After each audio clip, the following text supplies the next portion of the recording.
What up, CMO? This is May Lawal, and this is your sneak peek for this week.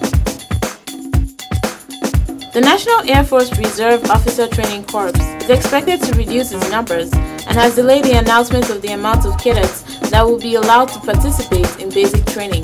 Details of this story will be in the Arrow this week. Greek Week 2014 may have come to an end, but the memories certainly haven't. In the Senate spread of the Arrow this week, participants will talk about the events that occurred during the Greek Week this year. To find out what they had to say, check out the Arrow this week. On the 25th of March at Sikeston, a group of people sat to debate the potential legalization of marijuana. While some had facts and figures, some had personal experiences to share. Check out the details of this debate in the Arrow this week. So, if you want to learn more about what's going on at CMO, pick up a paper or visit us at southeastarrow.com. Oh, and you should know that the Arrow has won a couple of awards for CMO this year. Good reason to like us on Facebook and follow us on Twitter.